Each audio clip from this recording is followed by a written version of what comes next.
And before I get started, I do want to thank the Northern Virginia Heartfulness Center for inviting me here today. I loved the song that opened the session. That was very beautiful. And I was very excited to be able to speak after a session of the Brighter Minds, because this has a lot to do with what I want to talk about today. So I'm going to talk about the head, the heart, and the hands. It's okay? All right, thank you. Appreciate that. It's okay. Can you all hear me okay? Yeah? All right, we're good. Oh, thank you. All right, so we already started with the brain.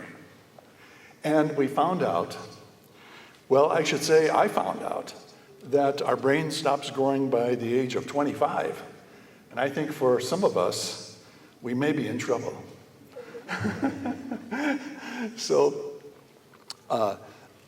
But you know, the brain is one aspect of who we are, okay? The brain is wedded to our physical body, but we also have the mind.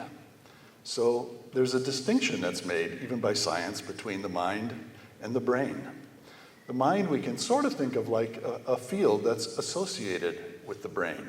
And there is a lot of debate, from spiritual people and scientific people on whether the brain has created consciousness or consciousness has created the brain.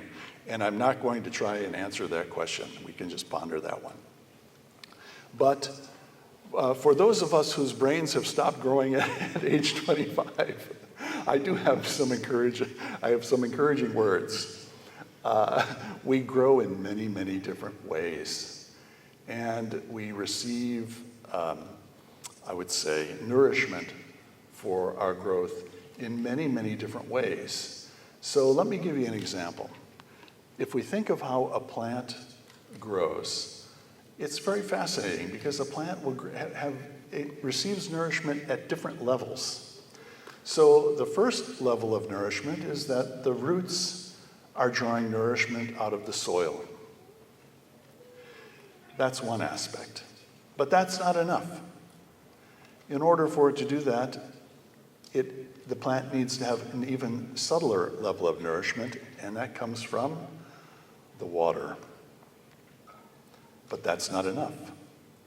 The plant also takes nourishment from exchanging oxygen and carbon dioxide with the air.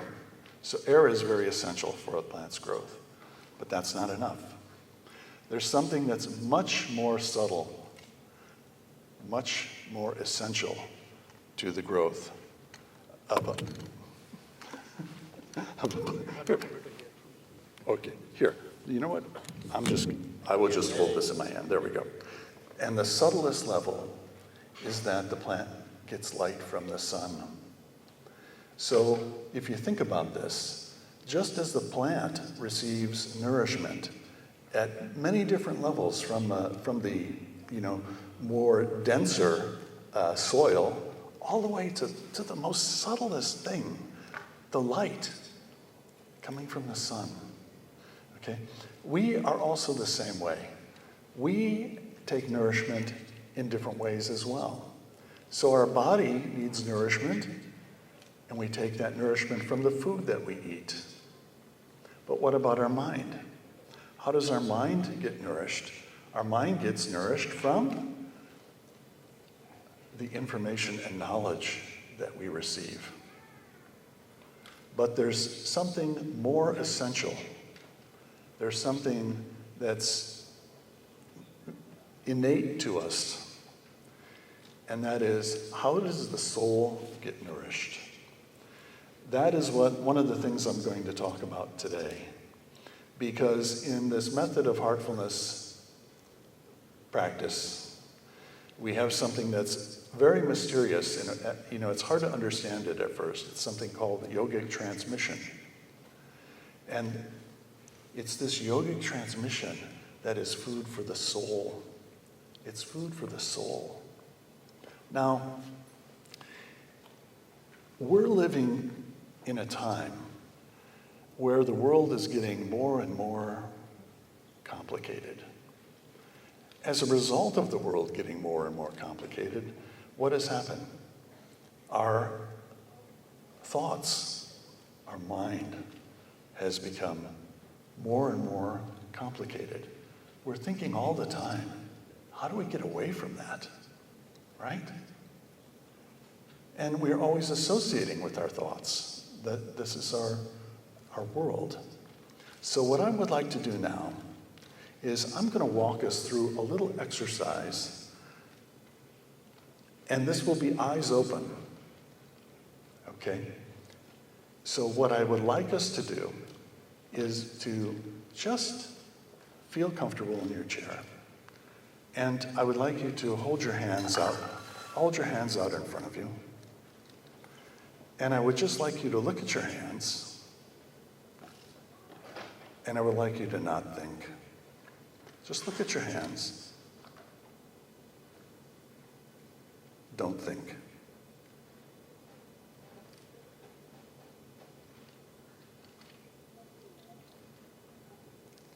See your hands, you can see the back of your hands. Don't think.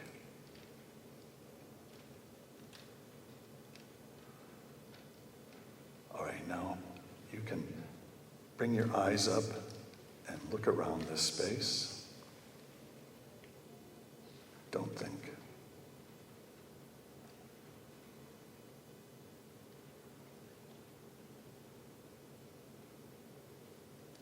Don't think.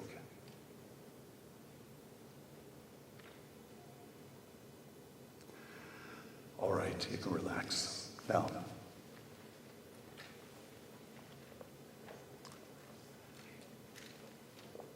this present moment that we're in, where our body is, that is our physical reality. That is the only thing that is actually going on. And everything else is the universe of our thoughts. Everything else is the universe of our thoughts. When we look into the sky at night and we see how so many stars, if we're lucky, well, living in this area, we don't see many stars. But, so many infinite stars and so much infinite space. But our minds are also a universe. And that universe is just like the outer universe is so filled with stars. Our universe is filled with thoughts. Our universe is filled with thoughts. And we live in these thoughts. And these thoughts are like stories a lot of the time that we're telling ourselves. And so the universe of our thoughts is all about our aspirations, what we aspire to do. Our universe of thoughts is about our opinions, what we think, our likes, our dislikes. Our universe of thoughts is our judgments, how we judge others, and more importantly, how so often we judge ourselves, so harshly sometimes.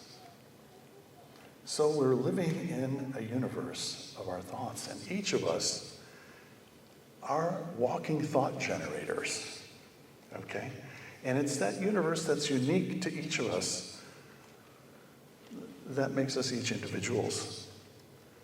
So that's one thing.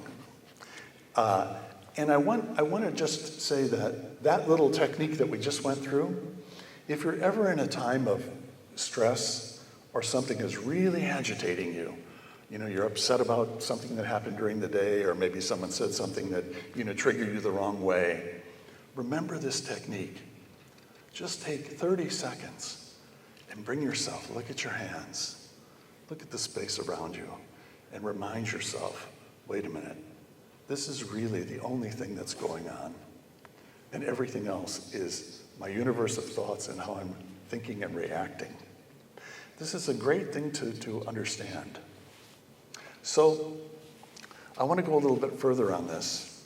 I want to talk now about the mind, and I want to talk about the heart. And this has to do with how this practice of heartfulness meditation can really help us to settle the mind. All right, now, how does the mind work? The mind is kind of, well, in a way, it's a little bit like a computer. So the mind's thinking. We're thinking all the time. The mind never really shuts off. We're always thinking. So it's the nature of the mind to think. Okay, that's perfectly normal. That's what the mind does. And, our goal in meditation is not to shut the mind off, but I'll come to that. Okay, so the mind's thinking all the time. Now, I want to talk about the heart. The heart is where we feel. I mean, naturally, just my hand went right to my heart. Okay. The heart is where we feel. The heart is the seat of love. No one's ever gotten a Valentine's Day card with a picture of a brain on it, right? It's all about the heart. Somehow we know that the heart is the seat of love. And how do we know that? Well, if you've ever had a broken heart, and I hope you haven't, but more than likely you have, your heart actually hurts. Our heart hurts. So the heart is also the seat of our intuition. Why would I say that the heart is the seat of intuition? Often we hear someone say, I have a gut feeling. But actually it's a heart feeling. The heart is the seat of our conscience. The heart is our seat of our intuition. Why would I say that? Okay, think about it. Whenever you're facing a difficult situation in life and you don't know what to do, you're having to make a big decision about something. What is it that we do?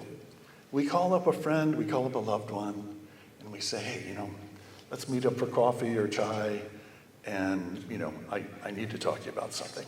And we spill out the situation. This is what I have to do. I don't know how to make a decision. I don't know what I'm going to do. And what do we inevitably hear?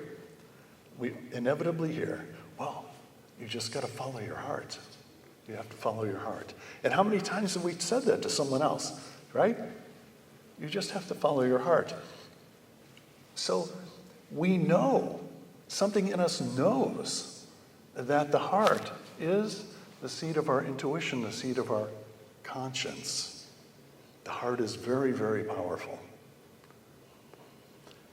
What's happened for us in our world today is the mind has taken over. And so now we're living in that universe of our thoughts. But what really is our natural state of being, is to live from our heart. To live from our heart. Now, it's an interesting thing that just as the brain or the mind thinks as a stream of thoughts, the heart feels, and feeling is only one thing. When I feel love, I feel love. When I feel angry, I feel angry. When I feel sad, I feel sad. When I feel happy, I feel happy. So it's by nature, the heart feels one thing at a time. So, in this amazing practice called heartfulness, what we do is we take our attention out of the head, where we're paying attention to all of this whirl of thoughts, and we very gently allow that attention to rest on the area of the heart. We rest on the heart. If thoughts come, that's okay. We don't fight with them. We gently come down and rest on the area of the heart. An amazing thing happens. The mind starts to settle down. Why? Because now we've put our awareness on the heart, and the heart only feels one thing at a time. So the mind settles down, and we become very one-pointed. We become very centered. And we start to feel like we're in touch again with that subtle voice of conscience. We start to get in touch with a beautiful feeling that emerges from the heart. And that feeling is the feeling of our true self, our true being. which is centered in the heart. And that is the most wondrous and amazing thing. And in the world today, I think maybe so many people, maybe most people, we don't believe it anymore. We don't believe that there's something more than just what we're learning from the books and learning from science. Spirituality is sometimes take a back seat. But I'm here to tell you, I've been doing this practice of meditation for well over 50 years now. And what I've discovered has completely changed my life entirely. And what that was is I felt that I have finally reconnected again with who I really am. And that I came to realize that I'm not the stories in my head. I'm not the universe of my thoughts. I'm this wondrous presence that emerges from inside of my heart. And that feels so incredible. It feels like being home in yourself again. So, this topic, inner fulfillment, the next level of success, it's all about reconnecting with the heart. Because the only real fulfillment that we will ever have isn't about all of the things that we acquire. It isn't about all of our accomplishments. It's about letting go and allowing that true self within to flow through us, to take control, to be in charge again of our life. And that is the most successful thing we can accomplish in this life, is if we can do that. A friend of mine, he works in hospice care, and he does end-of-life reviews with people who are, will be exiting this world. And he's shared some stories with me that were very telling. And he said over and over again, when he was with people who were dying and in the last 5 minutes of their life, the things that they talked about had nothing to do with what they accomplished in life, what they attained in life, or any of that. What they always say is, I wish I would have spent more time with my family. I wish I would have been kinder to people. I wish I would have done more for others. And that was very telling to hear that. And what I came away with was that ultimately in our life, the real success isn't what we gain and acquire, but it's everything that we've given away. That's the true success, is if we can live a life where we give, we're compassionate, we allow ourselves to be understanding, to care for others. That's the only thing that we take with us when we leave this place. So that was a great understanding for me. So it wasn't about an additive process of gaining. It was about a letting go and a giving. Okay. So I would like to now play a video for you. And this is going to tie into the final thing that I want to talk about today, which is going to be heart, head, and hands. So we'll bring this up, and I'll let you watch it. And what I want to say is that when we watch this video, pay attention to, you can see there that there's these sticks laying on the ground. I would like you to think of each of those sticks as a portion of your own life, as a turning point maybe that happened for you in your life. Maybe it was something, a career change. Maybe it was a success that you've had. Maybe it was an aspiration that was fulfilled. Or maybe it was a heartbreak. Maybe it was something that happened in our life where we weren't so successful. Each of those sticks represents one of those things. Okay, now we'll watch it. Technical glitches, you get the point. It was an incredible display. There's so many meanings that we can derive from this video. I find it so moving, is that for me, I think of it, the feather is like our soul, okay? And so we have our soul, and then what happens is we send the soul on a journey, okay? And the journey of life is all represented as these sticks. They're all various parts of our life that are all interwoven together. They're all balanced together. And, you know, we go through our life, and then it's so significant. She takes that whole journey of life, right? And where is it? Puts it on top of her head. It's like, yes, the whole journey of our life is up here, is in our thoughts, it's in our ideas, as well, everything we think about ourselves and others. But then the most beautiful thing is she takes that whole thing, sets it aside, and walks away. And at the end, she snatches the soul back, and the whole rest just collapses as though it never happened in the first place. It's very meaningful and very beautiful, and it's all about balance. And the one thing I've been talking about this past year, and Daji, our spiritual guide, we've been talking about the same thing, is something we've all heard before. It's called heart, head, and hands. And the key to everything I think that we're trying to do in life is to reach that balance. But has our world headed in the direction of strictly head and hands? I mean, we think about it now with the world of AI coming out, and so many changes that are happening now, and in the next 10 years we'll be living in a world be much different from the world we know today. There's no question about that.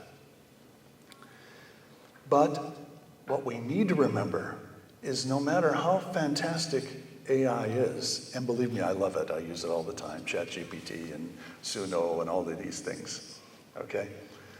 But no matter how fantastic it is, what we need to remember is that it's HI that created that, human intelligence. And where are we going with that? Where are we going with HI?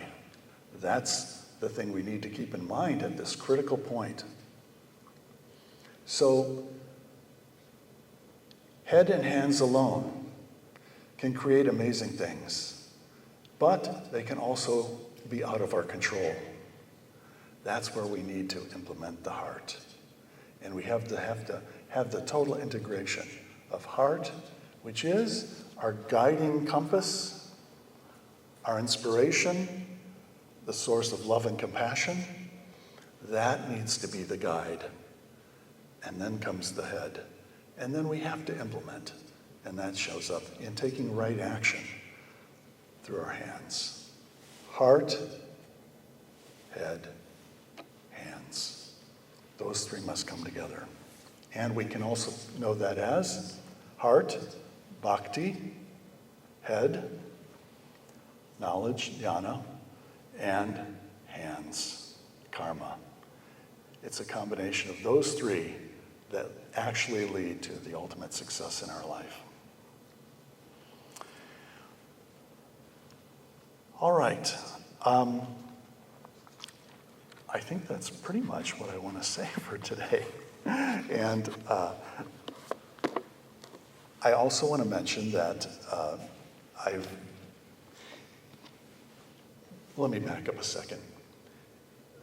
In the course of my own life, I've done so many different things. I've been a musician, I've been an artist, I worked in sales and marketing, I became a writer on Quora, which I never thought would happen. I had no skills in writing, I just started and learned that. And most recently I've put out a book, which I never expected I would do. In fact, if we could show that slide, that would be great. And this book is called The Architect of Awakening.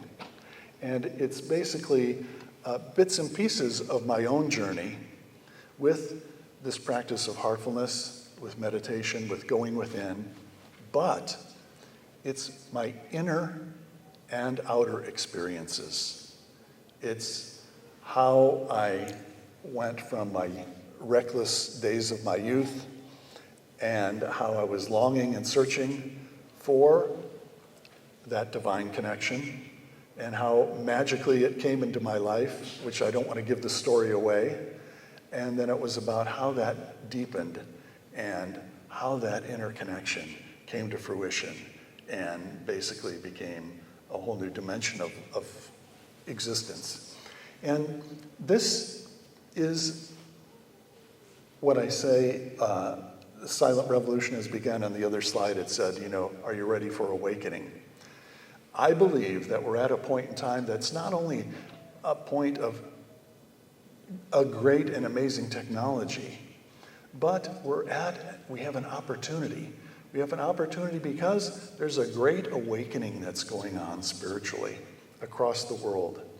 And I've had direct experience from that because writing on Quora, I get to interact with people from all over the world. And, I came to find out that everybody is having this awakening.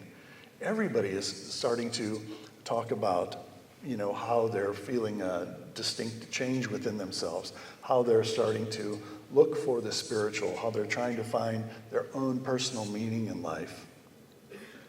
And so that's what this book is about. It's about my personal journey, and I invite you to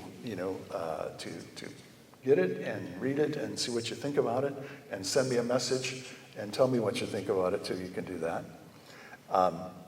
But in summary, we're going to have a practical session here in a minute, but in summary, what I just want to say is that we are so much more than we think. As we've heard Oprah say this nice expression that we aren't physical beings having a spiritual experience. We're divine beings having a material experience, a worldly experience. That is so true, that the heart is the doorway for uncovering the fact that we are these beautiful beings of love and light, far beyond what we're ever imagining now. And in order to awaken that, because we're already that, but all we want to do is awaken that, and that comes when we bring a practice into our lives. And that practice is the practice of meditation, where we get out of that thought stream, that universe of thoughts. We rest on the heart, and we practice that, and we put the heart back in charge. And that is the gateway to uncovering our true nature. So I would like to offer everyone to have a practical experience of this. Are you up for it? Yes, good. Okay, let's do it. All right, we're going to meditate together. I'm going to guide us into it. Yes, I see a hand over here.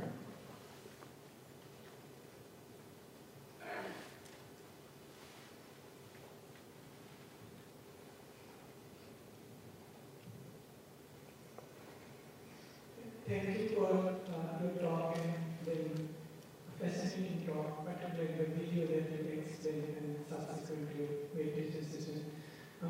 And also you added the similarity and the dissimilarity between artificial intelligence and human intelligence.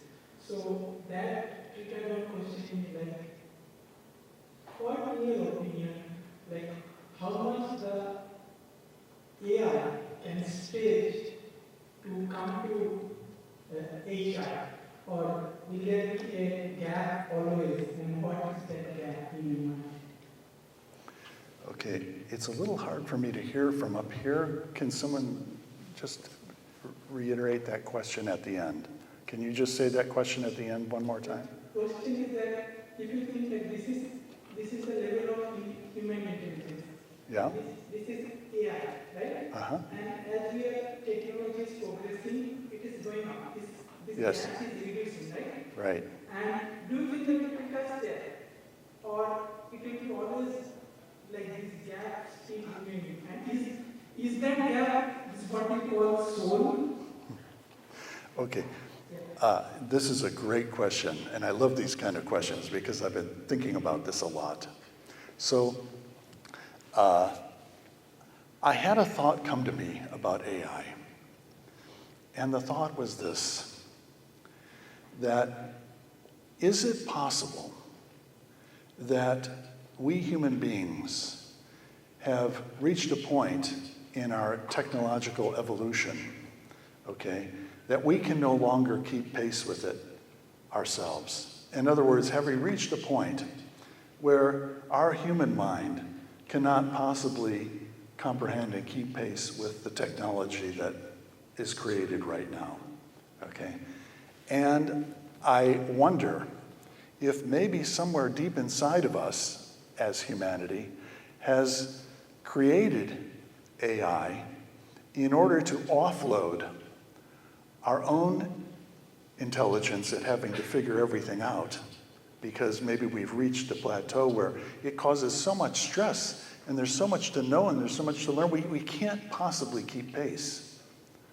So I wonder if we've created this AI, or it's come about, where we can offload all of our own ability to have to figure everything out and to keep pace with technology. And hopefully that might free us up to evolve ourselves in an entirely new direction. And that direction, in my opinion, will be the evolution of our consciousness. So where do they intertwine? Where do they overlap? I think, you know, the CEO of ChatGPT and the parent company, I'm not sure if I forget his name, but Sam Altman, yes. So I watched a beautiful interview with him, and he and the interviewer were talking about ChatGPT from the perspective of their children. And Sam Altman said something that was very telling. He said, "My children are going to grow up knowing 100% that they will never be as smart as AI." And I thought to myself, wow, that really points to, you know, where this is all heading. You know, and we now in our generation, you know, we probably won't understand the outcome of this, you know, 20 years from now, 30, 40 years from now, how this will change and shape our world. But I feel that, you know, in some way, there's a lot of beauty in it, because human beings were smart enough to create a technology that could incorporate the sum total of our global intelligence, right? And to make use of it and allow it to, you know, in turn come up with solutions and things to life and health and science and things that we as individuals might not have been able to do. So I'm excited about it from that perspective. Where does it play in with the soul and our spirituality? I think it is the lines between humanity, spirituality, technology, I think all of those lines are blurring now. And as long as we stay with heart, head, and hands, we're going to be perfectly fine. But that's going to be the key. But thank you for that beautiful question. Appreciate that. Anyone else? Do one from the people Okay. submitted questions All right, yeah. online. Sure. So I'm going to do one of the questions from there. So the question is, any tips for keeping the balance between spiritual life and family life? Oh, isn't it the hardest thing of all? We always, you know, family life has all of its own challenges that we have to face 24/7 all the time, you know. And that's why I think that the meditation is so important, is because it does bring a way for us to integrate our spiritual evolution, okay, and bring peace to our own self, our own body, our own mind, and that can only have a positive impact and reflect in our family life, you know, and that will play out as, you know, being less reactive, you know, being less emotional, not being so responsive in every situation, being more the witness and less of the participant.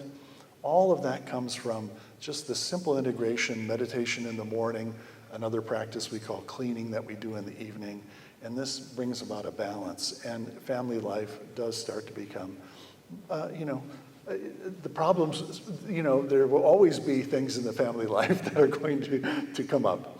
So it's not the solution to every problem, but it is a way to bring about a happier family life, in my opinion and in my experience. Believe me, I've been through it. I have 4 growing grandchildren now, so I can say that it has helped a lot. All right, go ahead. Thank you, Brian, for doing so awakening talk here. So thank you for sharing the video as well and relating it to soul and different phases of life. If I look at it from a different perspective, the thought that came to my mind is that feather, as light as it can be, how you can talk about your life. So my question to you is, staying on the balance topic, is how does one identify where that, before they get to that point where time is instant or somebody can really turn their life in a different way, and how would I identify with all the practices that are available out there for meditation, for maintaining my sanity and balance? How do I identify, how can I tell that I have found the right practice? Okay. Again, I'm hearing an echo, so I'm not hearing everything clearly that you said. But I think the question was about the balance and how do you know if you're finding the right practice? The way that you find out is by doing it. And I always suggest to people, you may want to explore meditation, you may want to explore different meditation practices and see which one is the one that brings you a result. Because I don't believe in the scenario where you pay to go to the gym for a year and you diligently go 3 times a week and you see no results. We don't want to stay with that. Nobody would want to stay with that gym if that was the case. So we want to experience something early on that tells us, okay, I am feeling something. I am feeling a change within myself. I am feeling something happening within me. I am experiencing a sense of deep peace. Well, then you know that it's a process that is actually working for you. So it's always through individual experience. But how much time do I give myself to between different practices? Thank you. Now I can hear you perfectly fine. She said, but how much time do I give to different practices? I suggest you take up a practice for a month and do it as prescribed. And in the Heartfulness practice, we have a morning meditation we do. You can start off with 15 minutes, then you can work up to 20 or 30 if you want. In the evening, we have a practice that's amazing. It's called the evening cleaning practice. And this is a practice where we actually use our own determined thought to get rid of all of the stuff we've accumulated during the day. So you sit and you do that for 10, 15, 20 minutes, and it's so rejuvenating. And so this whole practice acts as a cycle for your whole day. We start the day with this positive thought. We start off our day with, yes, divine light in my heart, meditate on that, become peaceful and focused. Then we go through our day, inevitably we have a lot of experiences, a lot of things happen. We do the evening cleaning. We get rid of all of that stuff. We imagine it leaving out our back in the form of smoke or vapor. That's the process. And we just imagine it leaving. And afterwards you feel refreshed. And it feels like we've gotten rid of all of the stuff from the day. And as a result, you lay on your head on the pillow at night and you feel like you're not thinking about this and that. You have a much better sleep. And again, the process then repeats in the morning. Divine light in my heart. It works like that. So it's a cycle. Give it a month. I think you'll know a lot sooner than that, actually. Yeah. Anyone else? Oh, here we have a question right here. Wait. Last question. Oh, last question. Okay, last question is just a young person I see has their hands up. Oh, okay, we'll take you and then we'll just take hers too. Go ahead. Thank you very much. It was very enlightening. I was wondering,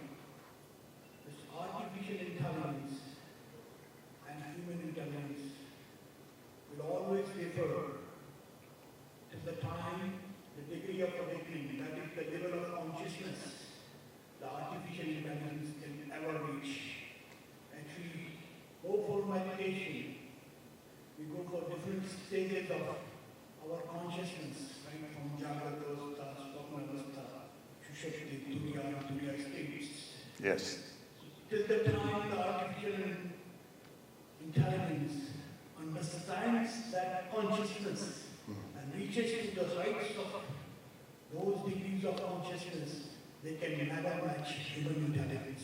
Never happen. If I'm correct, please reflect on that. Thank Yes. you. No, it's true. And the thing for me is, from my own understanding, is that in our practice on our spiritual journey, we are actually transcending the mind.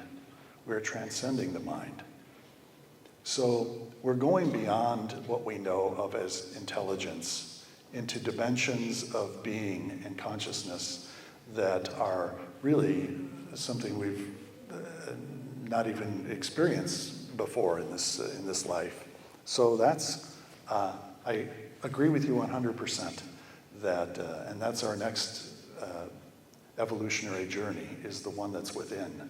AI will be what it is, and it will have the reasoning capability and, all of that.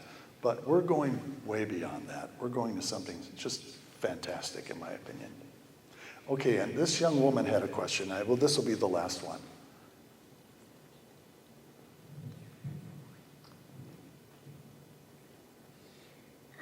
Can meditating help getting good grades?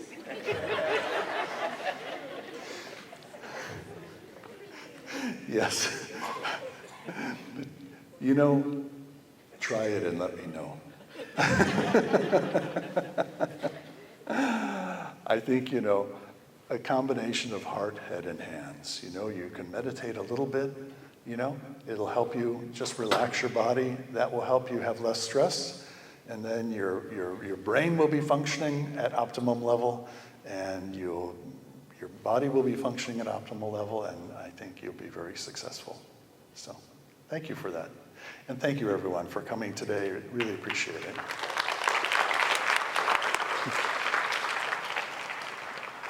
So due to time constraints, we're going to